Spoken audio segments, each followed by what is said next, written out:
నమస్తే అన్న, అందరికీ నమస్కారం. ప్రస్తుతం కువైట్లో అయితే నకిలీ కువైటీలు ఎవరైతే ఉన్నారో వాళ్ళను పట్టుకుంటూ ఉన్నారు అధికారులు. బాగా విచారణ చేసేసి అలాగే చాలా వరకు తనిఖీలు చేసి పట్టుకుంటూ ఉన్నారు.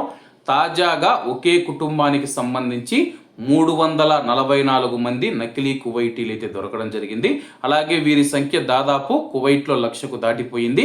అంతమంది నకిలీ కువైటీలను అయితే అధికారులు పట్టుకున్నారన్నమాట. ప్రస్తుతం ఒక కువైటీ పౌరుడు తనకు 4 భార్యలు ఉన్నారు, 10 మంది పిల్లలు ఉన్నారని చెప్పేసి, అలాగే యొక్క పిల్లలకు అతని యొక్క మనవరాలు కావచ్చు, కుటుంబం మొత్తం 350 మందికి పైగా అయితే ఉన్నారని చెప్పేసి, అలాగే అందులో 4 భార్యలకు సంబంధించి 8 మంది పిల్లల యొక్క డిఎన్ఏలు అయితే సరిపోలాయి అనమాట. మిగతా 2 ఎవరైతే ఉన్నారో 2 పిల్లలు, ఆ యొక్క 2 పిల్లలకు తల్లిదండ్రుల పేర్లు అయితే లేవనమాట. అంటే తల్లి లేకుండా వీళ్ళు ఎలా పుట్టారని చెప్పేసి పోలీసులు విచారణ చేసిన తర్వాత, అధికారులు దర్యాప్తు చేపట్టిన తర్వాత అసలు విషయం బయటపడింది. వీరందరూ అయితే అక్రమంగా అలాగే నకిలీ పౌరసత్వం పొందారని చెప్పేసి వాళ్ళకు సంబంధించిన పూర్తి వివరాలు డేటా సేకరించిన తర్వాత ఒక్కొక్కరు బయటపడడంతో అయితే మొత్తం 344 మంది నకిలీ కువైటీలుగా తేలారు. అలాగే చనిపోయిన కువైటీ పౌరుడు యొక్క డిఎన్ఏతో మొత్తం యొక్క ఫ్యామిలీకి సంబంధించి మొత్తం పరీక్షలు అయితే సరిపోల్చారనమాట.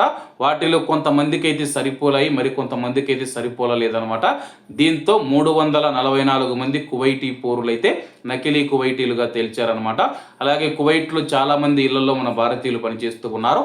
ఇటువంటి కేసులు వచ్చినప్పుడు మీ ఇళ్లలో ఎవరైనా నకిలీ కువైటీలు బయటపడ్డారా లేదా అని చెప్పేసి కామెంట్ రూపంలో తెలియజేయండి. ఎందుకంటే నకిలీ కువైటీలుగా వాళ్ళు బయటపడితే కానీ వాళ్ళ దగ్గర పని చేస్తూ ఉన్న ప్రవాసులు కూడా తీవ్రమైన ఇబ్బందులు ఎదుర్కొంటూ ఉన్నారు. కువైట్ పౌరసత్వం పోతే కానీ అతనికి పని చేయడానికి ఎవరైనా ఇళ్లలో పనిచేసేవారు పెట్టుకుండే అర్హత లేదనమాట. దీంతో కువైట్లోని ఇళ్లలో పనిచేస్తూ ఉన్న చాలా మంది గృహ కార్మికులు కూడా ఇబ్బంది పడుతున్నారు. కాబట్టి అందరూ బాగుండాలి, అందులో మనం ఉండాలి. అందరికీ నమస్తే అన్న, జై హింద్.